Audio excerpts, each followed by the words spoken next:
We're back with the second instalment of BAFA Division 1 Midlands Edition. I can see why Marcus always starts with "we're back with another 1 in 15 show." It feels good to say, right, James? Yeah, it's nice to feel like we are back from something. Back from something from one episode previous. Back from hard-fought battles on the flag football pitch. In the blazing sun, I'm so burnt. Oh, honestly, it was so hot. I remember, so obviously because we were on a 3G pitch, we all turned up wearing base layers, trying to protect ourselves from essentially just high-velocity rug burn. Mm-hmm. And then it got so hot, I ended up taking all my base layers off and everything, and I'd been so religious with the sun cream all day, took my base layer off and completely forgot about my legs. So the back of my knees have been so bad, like I'm struggling to sit down and stand up. Oh no. I was in the shower crying when I got home after the burn. Oh god. Last thing, a lot of people said that though, and I saw the burn marks from sliding on the floor in our chat. And someone shout out to Liam Dale, who looks like he's had a night of passion on his hands and knees. Or hit by shrapnel. One of those. And I was like, yeah, got to keep the base layers on. That happens. Although I was hot as balls, shall we say. So in this episode, we have all the news from Game Day 2 with a few more in-depth insights into the 8 games played. We look into the cross-conference teams joining us in Nottingham for Game Day 3. And as always, we give our score predictions for the upcoming game day and invite you to play along to try and get into that prize pool. So, first of all, let's dive into Game Day 2 with some results and highlights. So, Neptunes versus Cougars was the first game of the day. A fairly close game, not only in points it seems, but with the way they were scored. The teams took turns with a pick 6 each on each side. Number 99 for the Cougars, which was finished by number 9 for the XP. And I can't seem to find any player information for the Cougars, so please update your stuff, guys, so I can get your names. Dan Selwood achieved a pick 6, finished off by Luke Cavaleris for the Neptunes. Cavaleris went on to catch a touchdown for 6 points, with Freddie Burridge also catching for 6 from the arm of QB Justin Thomas, the absolute machine. Yeah, so normally you have the undercard first and then the headline act, don't you? Right. But this was the Battle of the Titans straight out of the gate. The top 2 teams in the div, both of which I think are really in contention for promotion this year, got to go against each other, and it was as close as we expected it to be. The fact that it came down to a defensive pick followed by the score off the back of that just shows you how it was really difficult to separate these teams. And as I said last week, it was one mistake that got made and they got punished for it and unfortunately lost the game based on that. But it was well fought on both sides. Mm-hmm. A touchdown by number 44 and a safety by number 21 took the Cougars to the final of 16 points, while Neptunes took 21. A special mention as well with 3 sacks for the Neptunes in one game by Ollie Botham. Last podcast, we both predicted a higher scoring game, though. Although we did predict a close game, we predicted a higher scoring game. So both defenses did enough to keep those numbers low, so it seems, James. Yeah, I think we maybe underestimated the defenses there. We know that both teams have a phenomenal defense, and I think we just expected the offense to shine through slightly more. But it just shows you those guys went out and gave it their all, and I think because they were both fresh as well, because it's the first game of the day, it really makes it a hard challenge to try and put points up against them. And I think both teams can probably attest to how difficult the other is to try and score against, and how strong those defenses really are. Sure, and a mental game too, because if we think about table positioning, they're the ones that were on the same points at the end of last game day, and they're thinking we need to beat these guys or they're going to go ahead of us. Yep, that's it. And when it comes down to, it could be the game that separates you from your closest rival, it's going to be a high-pressure game. You know, they're going to obviously play each other again in the season at some point. I can't quite remember when, but those results could be the difference between being promoted or not when it comes down to it. Next, we had the Panthers versus the HBadgers. So next, the Panthers put up the highest points of the division so far this season with 55, and we saw the HBadgers get their first point on the board with 13. A pick 6 by Nick Jackson to get them going, followed by a touchdown by Guillermo Princhard with an XP by number 27 Jamie Richards, both thrown by QB Jim Heron-Knott. We saw the HBadgers move from their 0-point standing as of last game day. I'm happy to see those guys put points up on the board, but after predicting just 6 to get through our defense last episode, I can't help but feel we could have defended that just a little bit better to prevent the extra scores. You, James, on the other hand, predicted exactly 13 in your guess last episode to the HBadgers. And for those who can't see, I'm currently doing the Jeremy Clarkson smug face. No, I think the HBadgers, I think they've taken some learning from game week 1. They came out as a stronger team, definitely. The Panthers, we did really well. We played fantastically in terms of going out and executing what we've been learning and what we've put in since our last game day. I think, yes, towards the end, maybe we got a little bit complacent when the score started to open up a bit, and we made some mistakes that we shouldn't have towards the end. But the Honey Badgers did a fantastic job capitalising on those mistakes to put some points up against us. So it was a really fun game. It was really enjoyable for us to get our first win of the season and to do it in such a convincing way. But I think you're right in that if we had maybe stayed a little bit more on the ball throughout the game, we could have maybe made that score even greater. Yep, I think so. So the Panthers had their best outing so far with 5 catching touchdowns, 1 rushing, and 3 converted XPs to Mason Reed, 2 to new boy Liam Ardigo, and 1 to Jared Nelson. Dale Cooper and Dan Richardson making up the other XPs. As a player on the offense, how did you feel you went into this game compared to last week's efforts? I just think we clicked in a way that we maybe didn't last time. Maybe that was opening day nerves. Maybe that was because, as I say, it takes a while when you get to the start of the season. You think that you're all ready to go, and then actually things aren't quite the way you expected, and you have to learn to adapt. Jake Dufresne did a great job of coaching us from the sideline with play calling and being able to view the game properly and make decisions on the fly. Frank at quarterback did a great job. He really took the right opportunities at the right times, deep balls when they needed taking, took the check down when that was the only option. It was really, really fantastic to see how well we gelled. And I think we got into a rhythm really early, and that helped us a lot. And getting into that rhythm, we had a lot of interceptions that day. Defense playing well. We got Kara as well, giving out safeties and sacks left, right, and center, allowing that offense to be on the field so much. Yeah, I mean, it's a blessing and a curse, isn't it? It's great to see that, and it was great to have not only picks, but a pick six at times. And the defense were really on a roll, and it was incredible to see how well the D were playing. At the same time, when you're kind of hoping for a couple of minutes break after you've gone and punched the ball in, and then to have a few snaps off while the defense do their thing, then to come straight out of the gate, get a pick, and us have to go straight back on.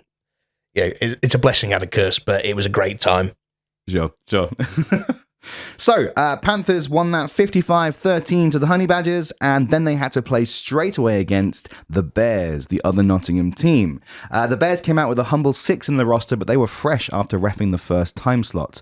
What are you thinking in this situation, James? On one hand, you're in a team that's warmed up and had just come out of a game with a load of points, and the other a team low in numbers but fresh with a game plan in mind. It's a challenge when you know that you've already had to exert some energy to play and that a team comes in fresh. I was personally surprised to see the Bears turn up with so few players again. I'd spoken to them on the sideline beforehand, and I understand it's difficult to try and get players when your team's in that situation. I think we were in two minds. It's very difficult for us to take the win that we just had, ride the high and keep going, and not almost underestimate a team like that when they turn up with so few players. But we were trying to be very careful not to, because we didn't want to make any silly mistakes that could cost us the next game, because they might be a little bit quicker than us, a little bit sharper than us, and just that little bit fresher than us because they've not had to play that first game. Exactly. The one thing we had was numbers on our side, because we had, I think, 16 of us on the day. Yeah, I think so. Around that. So we had plenty of subs for both sides, as well as players that could go both ways if needed. So for us, the numbers advantage was really something that we wanted to push and be tactical with. And that was where, once again, Jake on the sideline managing the substitutions made a real difference for us in that second game. Keeping fresh. The Panthers this time had around 2 touchdowns each to Mason Reed and Dan Richardson, with 1 apiece for Nelson, Cooper, Whale, and Ardigo. The XPs by Ardigo, Richardson, Nelson, and yourself, James. Walk us through that play. Oh, it was a great little play. Frank was desperately trying to get me a touchdown all day, because we have a running joke that he never throws to me in the end zone. I get him all the way there, and then he just ignores me. So it was really nice that ball came at the right time. We did a fairly short play where the centre crosses underneath, and I was open at the right point. And for those of you that may have witnessed it, ended up catching the ball, rolling onto my arse and ended up doing a bit of a backflip on the floor. It was basically a headstand for a good second and a half. It was good. We've got the film and it's fun. It's fun to watch. I was doing my gymnastics floor routine in the end zone. The Panthers offense brought their scoring to a halt at 54 points, while on defense, Cara Jackson keeping up her sack expectations with one there, and Paul Peters claiming another interception for the day along with Liam Dale. The Bears certainly didn't make it a comfortable experience though, as they racked up 34 points for themselves. 2 touchdowns for Jack Mitson, a catching and running touchdown for number 21, and Malarkey with a TD, 2 single XPs and a double XP, taking it to 54-34. So what would they like to defend against? They were a tough team despite only having 6 of them. It meant although fatigue would onset at some points, they were consistently warm and ready to go, while other teams may have certain players take a rest and come back and have to find their rhythm again. Like you said a minute ago, James, we were trying to play our numbers game, but at the same time, if you're a team that can play both sides of the ball for the entire game, that's a great advantage. You're staying warm, you're not coming off and having a break, you're there and you're in the game the entire time. These guys were always ready and it really felt that way. They're a fast offense that seemed to like to have constant movement after the snap. Very few times they stood still waiting for the ball. You've always got to watch for the late runner. A frustrating but fun team to play against, and I do look forward to when we see them again this season. I think they are a really good team. I think they've got a lot of experience between them, and I think they've got some very good plays and very good personnel. For me, it was really good to see how well they performed. And I think if they were on a game day where they only had 2 games like we did instead of 3, they may have been able to go a little bit more wild and push themselves that little bit further that they might have needed to do in those situations. Right. I mean, it seemed like to me, the one thing was they started off a bit conservative and we took advantage of that, got some early scores, and then they had to play catch up for the rest of the game. And that was probably what threw them off a bit. Yeah. I get, like I say, they always think about conservation as well. Conserving that energy. They know they got to play their rivals later on that day and late in the day too, which we'll get to later on. But first, the second game on pitch 1 was the Cowen Cougars versus the Phantoms. By the way, we've had a message, James, come through from us from the Cougars stating that, in fact, they are not a conjunction of the Bedford Blackhawks and the Coventry Cougars that we stated last time. But they do have a few ex-Blackhawks players in it that moved to Coventry a few years ago, which is where I think the description came from. I would like to take this opportunity to formally apologise to any Cowen Cougars that I offended last week. I didn't mean to associate you with Bedford at all. It's just when you see someone in a uniform, it's a small game. It's a small community. So it's quite easy to remember faces. And where they're from. So apologies that we assumed incorrectly.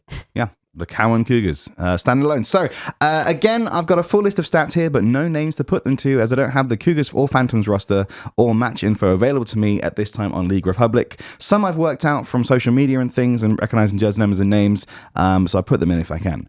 So we had TDs from Cougars 87, 26, 44, and 3 touchdowns from number 17. A strong individual effort there, with XPs by 99, 44, and 87, all thrown, of course, by QB number 88. See what I mean? It's weird saying numbers rather than names. Much fun names. Get those names to me, Cougars. This took their total to 39 points. The Phantoms had a repeating score with 2 touchdowns thrown to, I think it's Alex Hudson at number 56, thrown by Jeremy Smith. XPs from 28 and 10, meaning they ended up with 14 points. They traded interceptions with 1 for the Cougars, number 9, and 1 for the Phantoms, number 47. Any thoughts on that score, James? We had 39-14 Cougars. I don't think it was a surprise that the Cougars came out and played as strong as they did. I think they had a bit of fire in their belly after losing to the Neptunes in the way that they did. It was nice to see the Phantoms put up a fight, even if they couldn't quite match the Cougars. It comes down to the Cougars just are a very, very strong team. They always have been. They're really gelled as a team. They're a very tight-knit team, so I think they know each other's strengths and weaknesses very well. The Phantoms are a very well-drilled team. They know a lot about the game and they are very well-disciplined.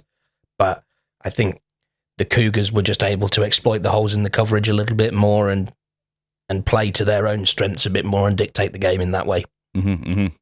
So next up, the Nottingham Bears in their first repeat game against the Neptunes. In their first matchup this season, the score was 33-26 in favour of Cheltenham. The The Bears had a repeat matchup with Gaz Letitia stepping in at QB and getting 2 completions to Jack Mitson, much like in the first game for Mitson. Gaz got a third touchdown to Richard Greaves, which was converted by Mitson to give them a final score of 19. A lower score than their first meetup, but they did hold the Neptunes to 32 points. Justin Thomas still in QB, throwing 3 touchdowns to Luke Cavaleras and 2 to Sam Harvey, with XP secured by Harvey and Piotr Gorski. Neptunes close to their previous score of 33 in the last matchup, but managed to reduce the Bears' damage by 7 points, James. Is that down to the toll of only having 6 players, do you think? I think so. I think, well, the fabled 7th player arrived. He was always there, he just didn't have his kit on, and I think they convinced him to play. But I think it was very impressive for the Bears to be able to come up against a team like the Neptunes with so few players and put up a fight like that. A little bit disappointing that they didn't achieve my very close prediction of 35-21. But I think that you can't fault the Bears for coming out and playing against a team like that. The Neptunes are such a strong team. I'm being ridiculed by my own team currently, being the president of the Neptunes Fan Society at the minute on this podcast. But yeah, you can't fault them. They are such a strong team. And for the Bears to go out and play as well as they did after already playing a game and being so low on numbers, I think it was a really good performance from them. Really say, perhaps they were saving some of that energy for that Neptunes game, knowing the repeat game was coming and trying to put some points up. Very similar kind of score, though, just a little bit lower, 32-19. Having both lost their previous games that game day, the Phantoms and Honey Badgers were both looking for their game day 2 win. It wasn't to happen for the Honey Badgers, as after touchdowns from number 10, number 28, and 3 or possibly 4 from Alex Hudson, and 1-point conversions by 2, 28, and 58, the Phantoms found themselves with 33 points. The Honey Badgers did put up their biggest score and a definitive fight with only an 8-point trail on 25 points, with Jamie Richards catching 3 touchdowns thrown by Sam Waring and Jim Heron-Knott, with Sam Watson nabbing an interception. It really shows how difficult this game can be to judge. After Phantoms put up 47 points up against the Panthers last week, who beat the Honey Badgers that day, for the Phantoms to only beat them by 8 points, it really does depend on the squad on the day, right? And of course, kudos to the resilience of the Honey Badgers too. Now, remind me, Kirk, was this the game that we both predicted that the Phantoms would score 33 points in last week? Yes, it is. How bizarre is that? It's really fun, isn't it? So I think we both knew well in advance that the Phantoms were going to score 33 points. Promise you that BAFA isn't rigged. But it was nice to see the Honey Badgers come out and put up a much closer score. For it to go to 33-25, I think, is a phenomenal game. It's so close, and it just shows you that how wild this division is going to be when the game that they had against us was a totally different type of game. The game the Phantoms had against us, they scored much higher.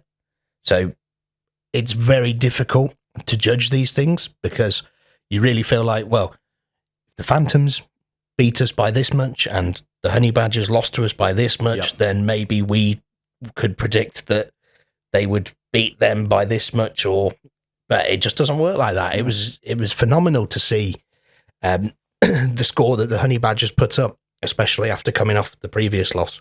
Exactly. And that's exactly how I made my predictions as well, which was how do we play against a certain team? How do we play against the team that we're talking about? And let's put those points together. And it just didn't work out that way. Well, that's what you have to do when you're predicting these things, because if we don't use ourselves as a frame of reference, we've got none. Exactly. But there was no rest for the Phantoms or the Neptunes, who faced off for the first time this season straight after their previous games, which they both won.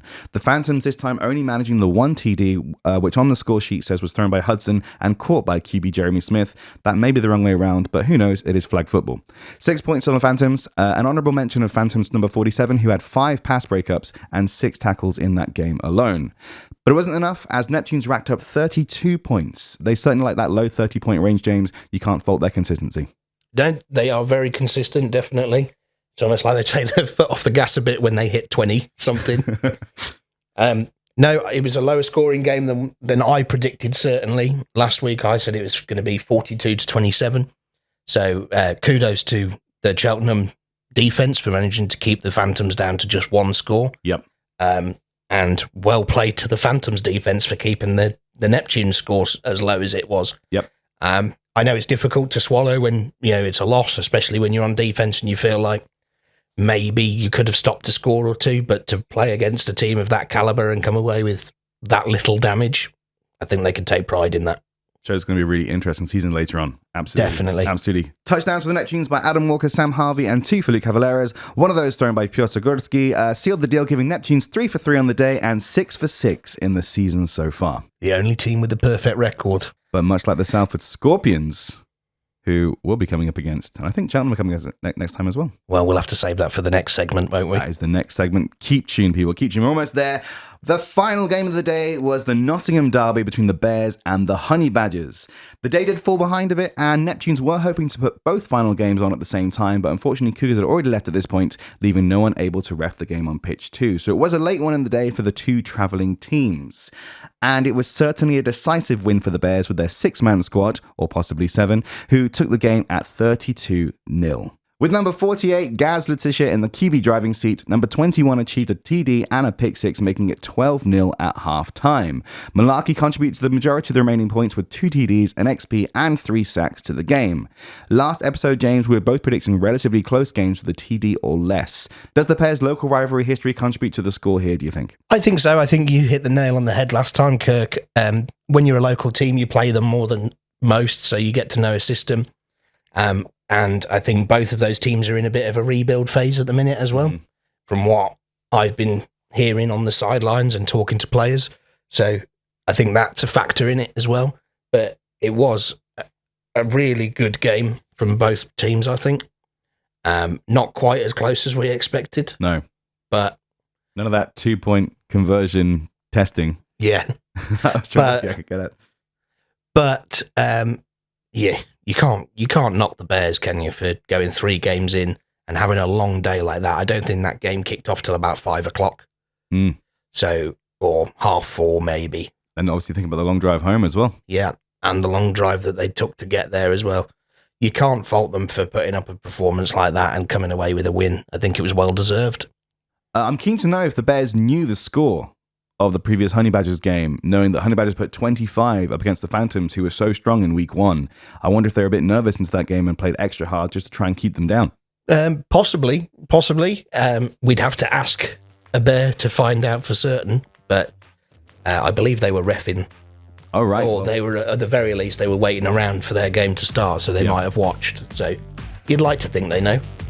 So the standings after game day 2 are as follows. Cheltenham Neptunes now lead the table with 18 points. Cowen Cougars in second with 12. Phantoms and Panthers are both on 6 points, battling it out for third place. The Bears are in fifth with 3 points, and despite getting some points on the board and giving the Panthers a bit of a fight this week, the HBadgers remain at the bottom, still looking for their first win of the season. It's worth remembering at this point in the season as well, Kirk, that although the scores are very close, some teams have played more games than others. Cheltenham, for example, have played 6, whereas the Cougars have only played 5. So those scores are only going to get tighter as the game totals line up as well. Yeah, and we've only played 4. I think we've played the least so far. Yeah, I think we've had a pretty easy time the first couple of weeks. Yeah. Which means we're in for a rough second half of the season. We are, or a surprising one, as we get the games racking up in numbers therefore we can get some points put on the board and actually start creeping up the table. But I think it's not bad. We're only 4 games, but we're sitting at third right now. It's not bad, right? Not bad. Or third or fourth, sort of in between there. Not sure how they're working out the points. Joint third. We'll say joint third. That's what we're saying. So before we move on, James, a question I've always wondered about is, in flag, is there much behind a home advantage? We don't have the local crowds gathering in their dozens like Sunday League football. So in your opinion, what are the benefits of playing at home? Sunday League football has crowds in the dozens. Back home they do. In Cheltenham they do, for sure. Some of them. Maybe that's because posh people don't have much to do on a Sunday. In Coventry, you've got 3 lads and a bottle of Stella between them. No, home field advantage is a bit of a weird one. And obviously, you could ask 100 people and they'd all give you a different opinion. My personal opinion is there's pros and cons to it. The pro is there's 0 travel, or minimal travel for most of the team, which obviously means you can get there early, you can get there fresh, you know the facilities, so you're not going to be panicking going, where's the toilet, where are the changing rooms? You're not going to be running around trying to find somewhere to park or getting lost and turning up late and missing the roster check or not being able to get out. Yeah, or not being able to get out and all of those things. But on the other side, one of the disadvantages that you get with playing a home game is that you're responsible for the event. And that might only be a few players or that might be the whole team, but it requires just an extra bit of forethought and an extra bit of work. Mm-hmm. So instead of being able to rock up at 9 o'clock when the first game you're playing is at 9:30, you're there at 8 o'clock, setting up the pitches, unlocking the gates, opening up the changing rooms, getting everything ready to play. Mm-hmm. So there's that little bit of extra pressure, a little bit of extra responsibility. You've got to bring the kit for all the teams in terms of cones and pylons and things, as opposed to just having, bringing your jersey, your tags, and your boots. But I do think as well that there is an advantage to it because of the lack of travel and because you know the ground.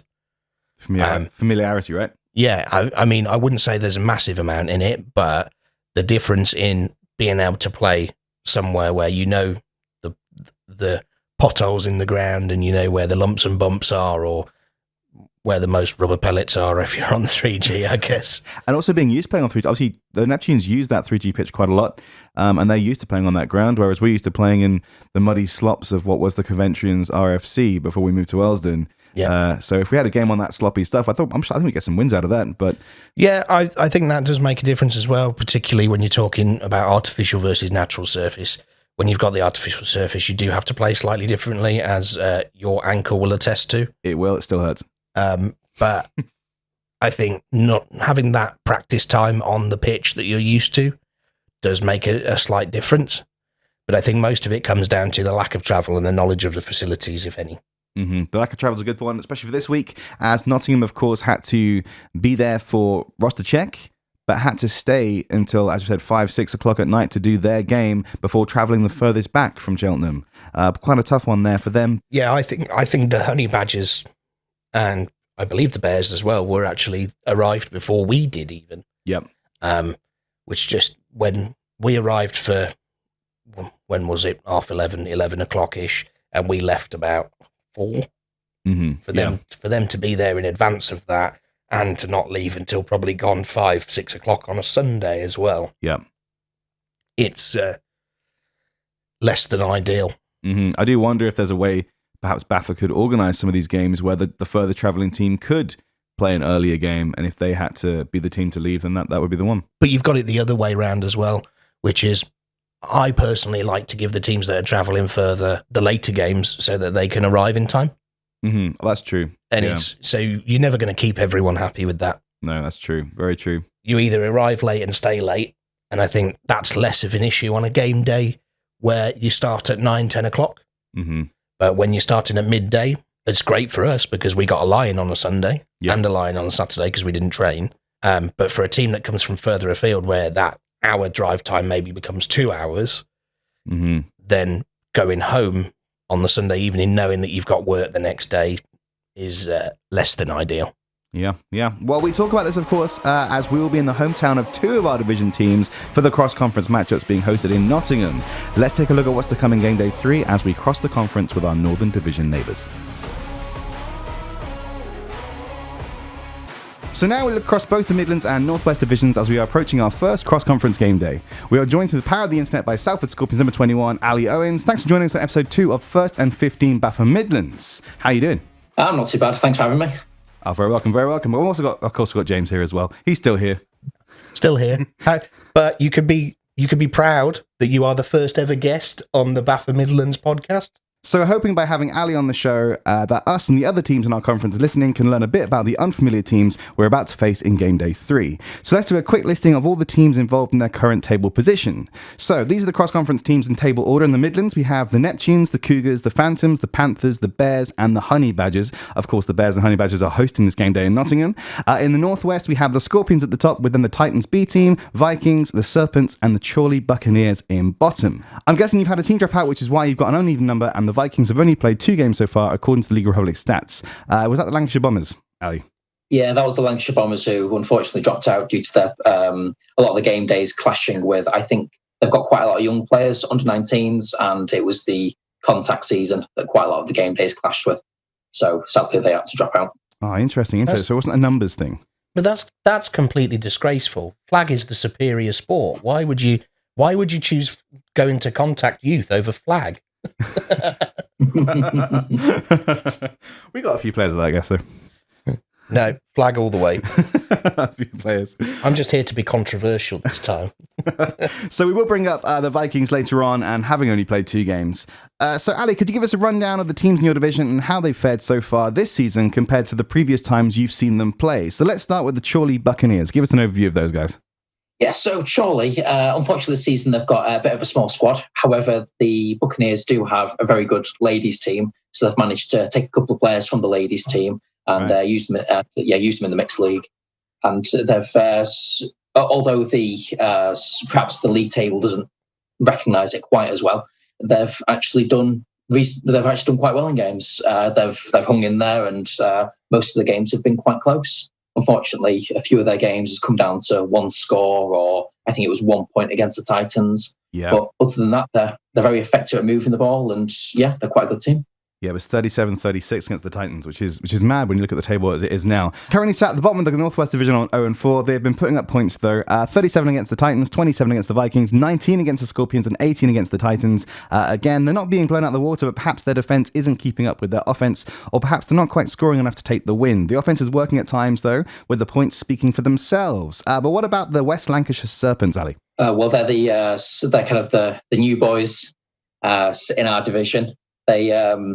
They only got affiliated between last season and this season. I was fortunate enough to play in both their affiliation games, and it's actually quite amazing with how well they've progressed in such a short amount of time. A couple of ex-contact players, which that experience is always good to have in the team. But yeah, there's been a couple of games whereby they've been absolutely incredible, especially in their one win. I think they put up 40 points against Wirral. Correct me if I'm wrong. 40-26. Yeah, and but then again, they played us and let in 60-odd points, I think, the game afterwards. So it's they're getting kind of a mixed bag to start the season with. Do you think it's a consistency thing? Is it that they're struggling to... There are some issues with consistency, but I've found whenever I've played them, they tend to stick to their scheme, which can be quite good, but they don't really change it throughout games. And if something's not working, they'll usually carry on doing the same thing, which unfortunately tends to land them in a bit of trouble. Right, interesting. But that can also be a symptom of a lack of experience with both the league and the sport, can't it? If you've not been in the league for very long and you've not had much exposure to other teams, sometimes it's a safer bet to stick with what you know, even if you're not 100% sure it's working, compared to trying to improvise on the fly with some inexperienced players. Especially with contact players as well, who are probably under certain systems where they've been doing that in their contact teams as well. So they are currently 1-3, similar to the Buccaneers, putting up points against the big teams in the division offensively, but letting in a fair few more the other way. They hold a decisive win, 40-26, against our next team, though, the Wirral Vikings, Ali. Yes, so Wirral have been around for a good couple of years now.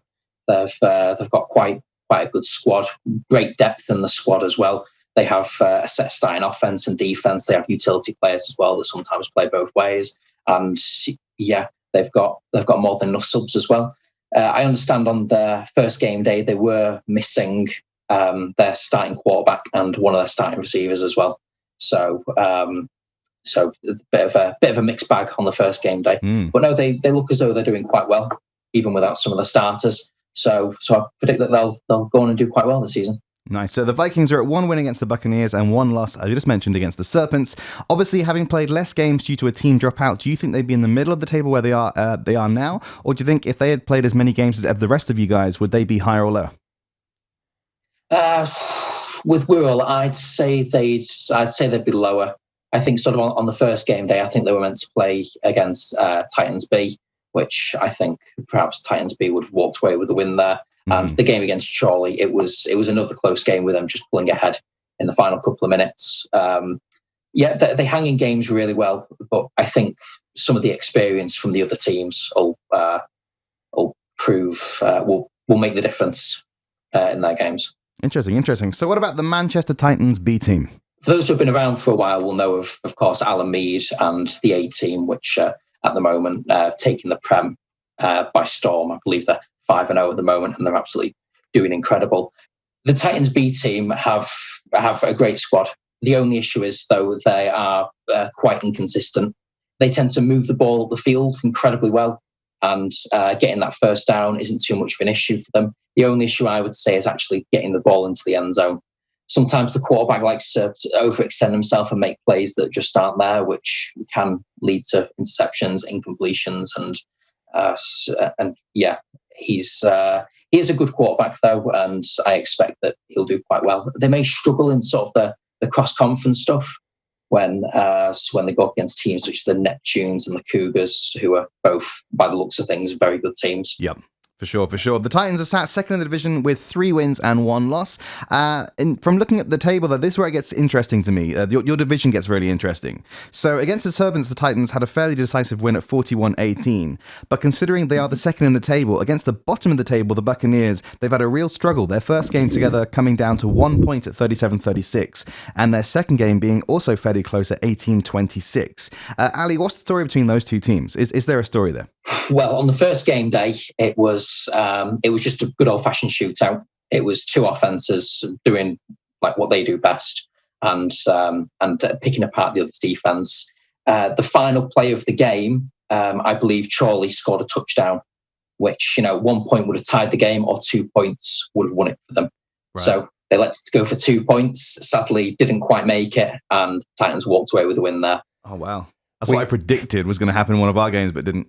We've been in that situation before as well, and it is a heartbreaking moment because we've been on the other end of it, haven't we? Where we've elected to go for 2, and we as a team have turned around and said, no, we're going to go for the win. We're not going to play for a tie. And then, and it is such a gamble, but it's a real shame when that happens. It is. Their 1 loss, though, was quite a bit of a thrashing at 65 points to 6 by the table leaders, of course, you guys, the Salford Scorpions. What can you tell us about those guys? So this is our second season in the league. Last season, we kind of had a mixed bag of results, but on the off season, we've worked on sort of improving the offensive scheme and worked on a new defensive scheme as well that's worked incredibly well. We had a fantastic off season as well, going to the Pie Bowl in Wigan and coming second there, getting to the final, which was quite an achievement for us. That's when I felt, this team could be a great team and do incredibly well in the league. And at the moment, sitting at 4-0 at the top, I could not be happier. Yeah, you guys, I noticed you guys are new because I've been following your social media since you started, and I've been really enjoying social media from the Scorpions. Not everyone has a great social media in Flag, and I think if everyone just upped their game slightly to do social media, it'd be a much bigger game than it is, I reckon. And you guys have always done a really good job with that. Even when you first started, you had your little MVP cards and everything just coming out and all pink everywhere. And I was like, who is this pink team that's suddenly come out of existence? So where have the Scorpions come from? Are you members from other teams that have failed or just a scramble or brand new? They've come from Salford. Thanks, James. Variety of different places. Yeah, there's a couple of guys who live in Salford who started up the team, and I believe it was just like 5 of them, and then they started to attract more and more players. A couple of our players are ex-rugby players. A couple of people, it's just that we know who we work with. I played for Leeds Samurai for about 5 or 6 years, and then the Calderdale Knights back when they were a team. For a couple of years then before that. And when I moved to Manchester, I was looking for a new team, and it was a choice between either the Crows, the Titans, or the Scorpions. And the Scorpions, you have a chance to build something there, being a brand new team. Yeah, and exciting, right? It was good. So there we have our 5 cross-conference teams facing up against what the Midlands have to offer. Let's now talk about the upcoming matchups and predictions. So this time we're shaking it up a little bit. So last time we had a prediction thing where you give an exact score, and if you get it, you get into the prize pool. We're going to let one person into this prize pool, by the way, Sean. Yeah. Sean Moss was only 1 point away. He had 1 exactly right, and the other, I can't remember which game was it Bears Neptunes? I think it was. Possibly. I think he was 1 point off, so I think he's deserved to get into that prize pool. Sean Moss is our first guy in, but we're going to shake it up this time. We're going to introduce you to the Cross-Conference Accumulator. By clicking the Google Forms in our comments, you can predict whether it's going to be a win or a tie for a particular team down the line. The more you get right, the more chance you have of getting put into that prize pool. The top person or persons who get the most right will be put into the prize pool. But let's give our predictions. Here's our little insights here. So all we can do, though, of course, is go off the predictions we've seen and the results we've seen between the two tables. So let's just go down them and have a turn at each. So at 12 p.m. on the day, we have 3 games kicking off. So firstly, we have Titans versus the Phantoms. James, what do you think? I mean, from what Ali was saying and the way the table seems to be reflected, to me, the Titans have got that one in the bag. I'm going with Titans win. Going Titans. See, I think this is where the division's going to be really interesting. Phantoms, although haven't shown too much on the table last game day, in the first game, they gave us a real fight. They played fantastically. They have played fantastically. Yeah. But from what from our reconnaissance mission that we've got broadcast to everyone and everywhere right now, I think it's I think the Titans are really solid, and if they turn up and they're not too tired from the travel, and they're bringing if the B team is bringing their A game, then I think we've got a Titans win. Interesting. I'm going to say Phantoms win. Oof. I've gone the other way. Ali, what do you think? Oh, difficult one. I'd have to give the edge to the Phantoms. Sort of looking at the league table at the minute. It's like, yeah, they've had 2 losses in there, but it's they've only conceded 121 points, but put up 100 points. So it shows that they're not getting blown out. They've shown that they can hang in there with different teams, and I think that's what I thought as well. And as you're saying, with the Titans being so good at getting out the field, but not quite getting that completion in the end zone, that could really be the make or break for the Phantoms, as we found out. Yep, it can make a difference. Yeah. Titans hit me up. No, it could make a difference, but I'm sticking to my guns. Interesting. The next we have the Neptunes v Buccaneers. The Neptunes sat at the top of the Midlands. I think it's going to be a challenging first game of the day for the Buccaneers, so I think a definite Neptunes win there. What do you think, Ali? So I'm going to have to go with the Neptunes win. The Buccaneers are capable, but I think just looking at what Cheltenham have done this season, I think I'm going to have to give the edge to them. Mm-hmm. And James? Well, we all know that I am the Cheltenham Neptunes fan club president, apparently. So, Neptunes all the way for me. Nice, Neptunes. Okay, cool. So then we have Scorpions versus the Bears. As we said before, the Bears totally depend on their turnout on the day, and saying that they can still do a lot of damage with just 6 of them, as we've experienced ourselves last game day. So everyone is fresh and wary, and the Bears do have that hometown advantage we were talking about earlier in this episode, James. Saying that with the Scorpions record, I'm going to go with Scorpions, but I'd really like them to make it as difficult experience as possible for you, Ali. Thank you. No, I've got no doubt that they will do. I played them in pre-season. I think the score was 13 apiece. We were missing quite a few of our starters. I think it was basically our second offense was starting, and it was tied 13 apiece. But I'm going to give the edge to Salford on that one. Got to go home, right? Yeah. James, what do you think? I think, as you said, obviously we've already discussed whether home field advantage is a true thing in flag. I think with the consistency that we're seeing from Salford at the minute, and the definite lack of consistency we're seeing in the Bears through numbers, through each game being so different from the last, I've got to give the edge to the Scorpions on this one. Okay, so they're all the ones at 12 p.m. At 1 p.m, we have 3 more matches. It's then the HBadgers against the Serpents. James, what do you think of this one? Well, I think based on what Ali's told us, consistency is going to have to be the order of the day for both of those teams. I would love to believe that the HBadgers, with the fabled home team advantage, may be able to pull ahead. But I think I'm going to give it to the Serpents this time. Yep, the HBadgers are coming into their stride, though, as of last game day. So I reckon they are definitely on the up. It won't be an easy game, they'll make it. But I do also think the Serpents will take that one. Ali, what do you think? Yeah, this will be a game that both teams will look to win, but the Serpents, I think, will win the game. Serpents with the win as well, so 3 for the Serpents there. Then we have Neptunes with their second game, this time against the Vikings. Ali, what do you think about this one? I think if the Vikings' first team quarterback and receivers can turn up, and I think if they play, I think it'll be a close game. But I think even with them on the field, I'm going to have to give it to the Neptunes. I can see Neptunes having an increasingly tough day. With their 2 games so far, including the Vikings. I think what might trip the Neptunes up is the fact that they're playing you next. and they're going to be thinking about that game. They want it to be over as quick as possible, stay as fresh as possible to play the Scorpions and try and sneak that win as much as possible. That they might get a little complacent against the Vikings, and Vikings might sneak a few. But I'm still going to say Neptunes win, but I think I'm going to call it that they might get a little complacent there. It's an interesting one for me because once again we go back to this how much does travel impact it? Cheltenham and Nottingham are probably the furthest away that we could still be in our division. Yep. So they've got a bit of travel this time to make up for the fact they had the home day last week. I think it's going to be a challenge for the Neptunes, but I think they're going to walk away with this one. I agree with your point about that they want to stay fresh for Salford, but they have got a break in between. Oh, this is true. So they might be playing hard, knowing they're going to be reffing next. Yeah. Interesting. Okay, so the final one at 1 p.m. is us, the hosts and the guests, Panthers versus Scorpions. The host and guests battle it out. James, we can't go against our own team, right? We can't do that. So I'm saying Panthers win, just to be cheeky, just to put that out there. And I'm going to say Panthers win convincingly. Oh, wow. I'm sure Ali's going to disagree, but if we do pull it out though, James, our guesswork on this show can become gospel. 100%. We've had some bang on guesses so far. We're only our second episode in. Yep. This is going pretty well. Ali, what do you think? I'm going to have to go with the Scorpions. I'm sorry to disagree with you. The Panthers, though, I've seen some of the results. I've seen some of the results. You guys put up, what was it, 54, 55 points against quite a decent Bears team, so it's... Yes, 54 against the Bears, yeah.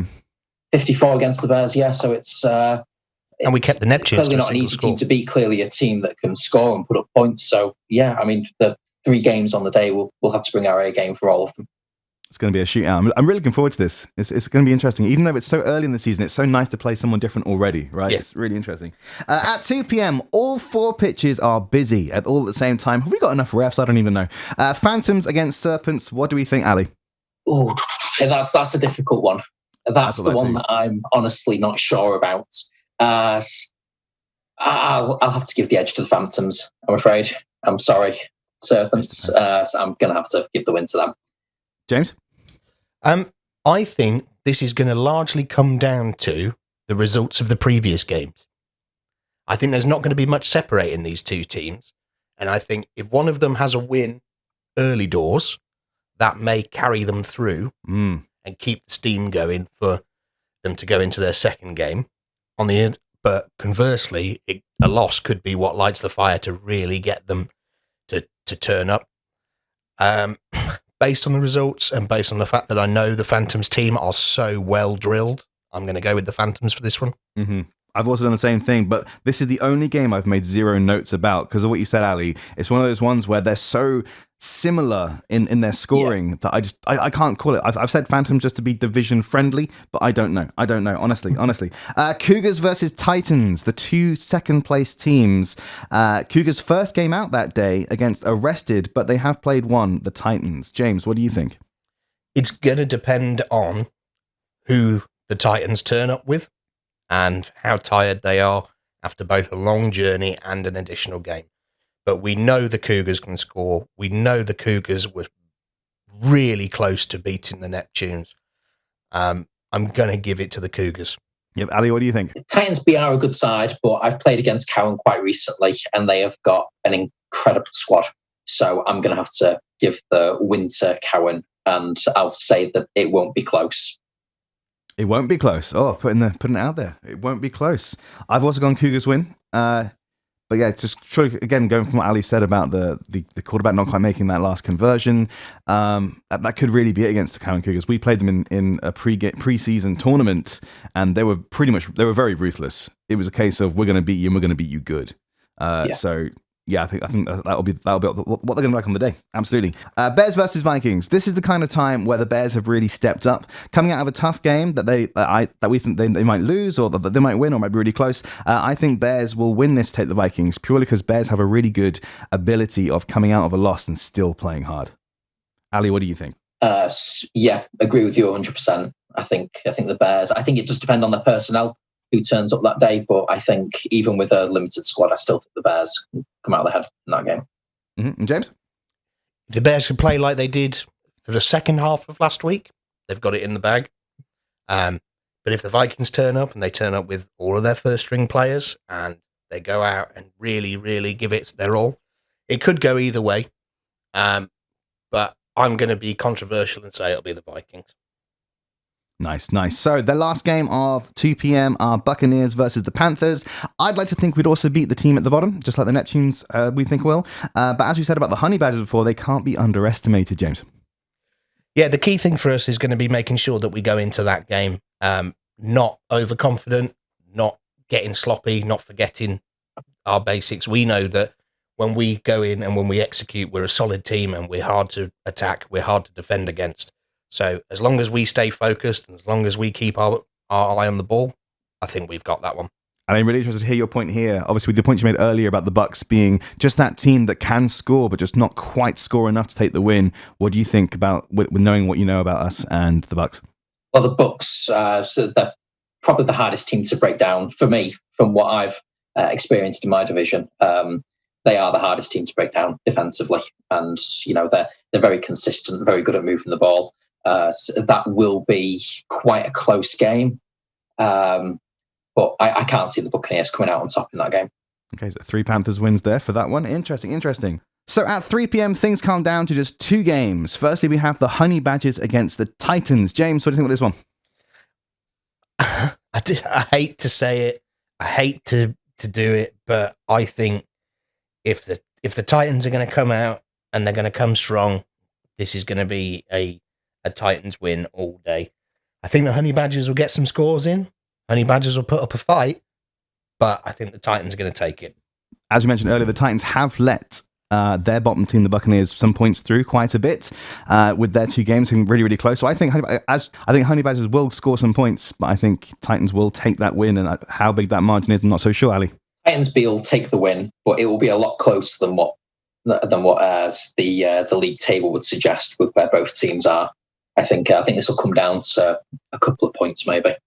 Interesting. I'm really interested to see this. Like, obviously, Ali knows Titans B really, really well. I'm really interested to see how we do there and how they're faring. Their second team in the table. At the risk of offending somebody on the Titans B team, which I don't mean to do at all, as we don't know much about them, maybe we're setting the bar quite high, knowing what the Titans A team are like and knowing how good they are as a squad. I think Ali seems to have a bit more of a realistic opinion, compared to what I'm imagining in my head, which is a blowout. The second game happening at that time, and we're really excited because we are not reffing, we are resting at the time, so we can watch the 2 top dogs, Battle of the Titans without the Titans, Neptunes versus the Scorpions. Ali, let's hear your breakdown of this. Well, of course, you've got to back your own team, of course, haven't you? But out of all the games, this is the one that I'm looking forward to playing the most. It's to go 6-0 against a very good Cowen side, against the Panthers, against the Phantoms, and of course a very good Bears team as well. Is nothing that can be overlooked. They look like a good squad. I hear their defense. They've got at least one who's on the GB Silver Lions team, who I think also captains it as well. I think is it Dan? Who's yes. So Dan, defense captain. Really looking forward to playing against them. You always look forward to playing against great teams, and they look like a great team. They do. Ultimately, I'm going to have to give it to us. Salford, though. Salford for the win. Salford for the win, James? Oh, this is a test of loyalty, this one. I mean, I'm so confident that the Panthers are going to beat Salford. It's only mathematical, right? Yeah, it's science proves that a panther would kill a scorpion in the wild. But how's a scorpion going to fare against a literal god of the sea? No, I think it's going to be a very, very close game. I would like to see the Scorpions win it, so that we have a better chance of climbing the table and catching up with the Neptunes. Mm-hmm. But I'm going to give it to the Neptunes. Neptunes, interesting. I remember looking at the tournament you played, and I was really interested in those scores. You made it all the way to the final, and I was saying to I think it was James. I said it to at the pub sometime. I was like, we're playing the Scorpions this year, and they have just absolutely smashed the tournament. Yet they're a brand new team. They're going to be a really tough team to go against. Obviously, we played the Neptunes before, and we were like, well, we know what the Neptunes are like. We've lost to the Neptunes. We've played the Neptunes. We've affiliated with the Neptunes. This is the first time I'm going to say this could be a tie. I think it's going to really go down to the wire. And I'd like to see it. I'd like to see a tie. It'd be a game for the ages. I know Ben put on the comments of our last episode, he doesn't care about any predictions as long as there's a tie somewhere. So I'm gonna copy his prediction there. I'm gonna say somewhere there's a tie, and I think it might be that game. Nice. Okay, so at 4 p.m, our last games of the day, 3 games here. Firstly, we have the Cougars versus the Serpents. James? I think it's going to have been a long day for the Serpents at that point. You've got the additional travel in there. If they're as inconsistent as Ali has sold us before, then I think Cowens are going to take that one easily. I agree. Is Kelly Barrett going to be playing, and Millie, are they playing? Because obviously they just come back from Big Bowl. That's a good shout. I don't know. Are they playing? Well, hopefully, it's in a couple of weeks, isn't it? So I'm sure they will be playing, but they'll be running off a high off that. I think they finished third. Really? In their, I think they took third overall, or at least third in their division.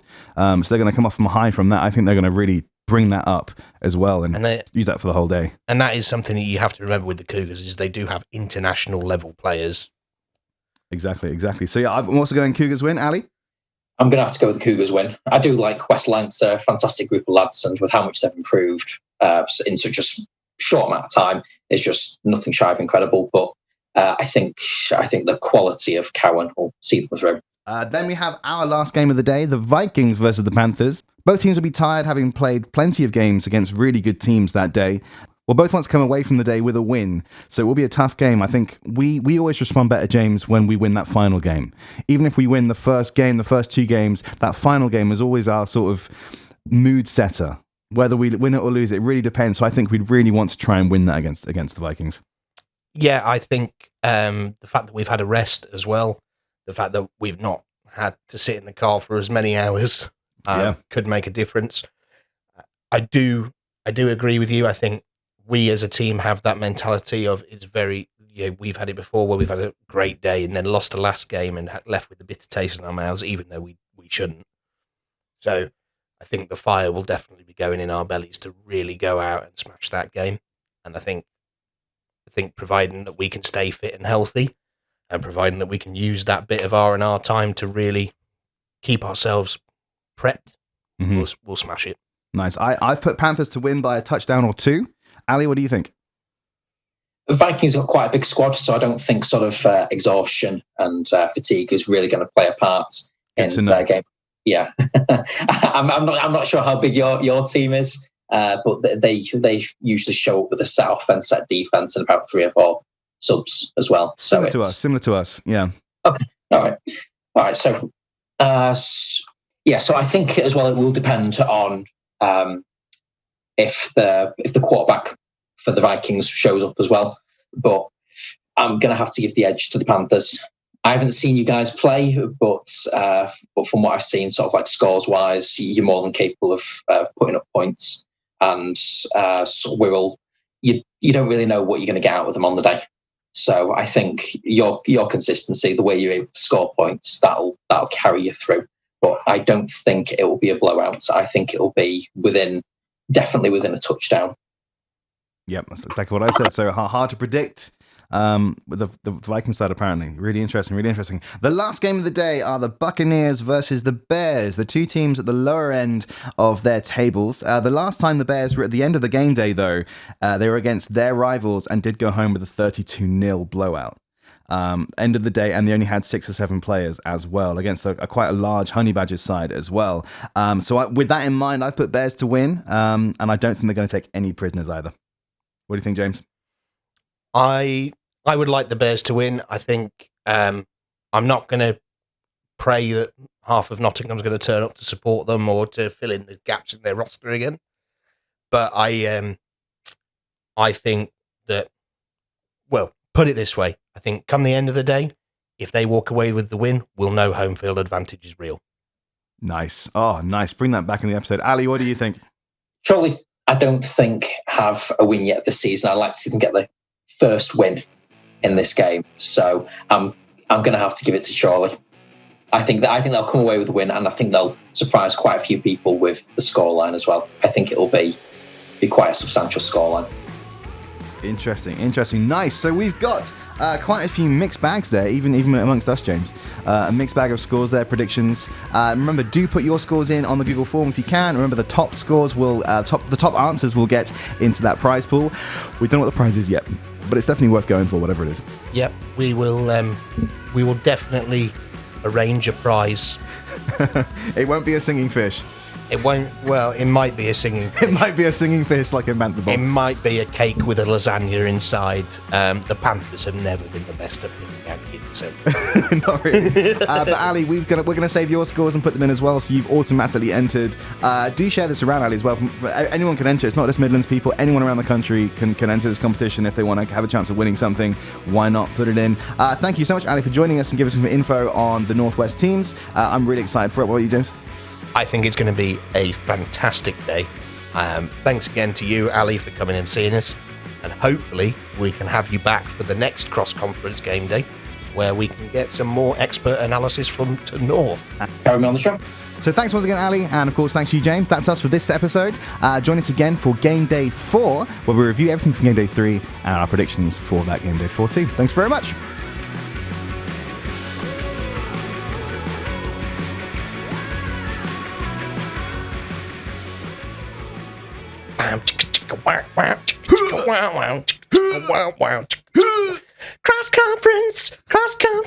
Cross-conference game day. Ooh, yeah, we're gonna cross the conference. Ooh, yeah, we're gonna cross the conference. Ooh, yeah, gonna cross the conference. Cross-conference game day.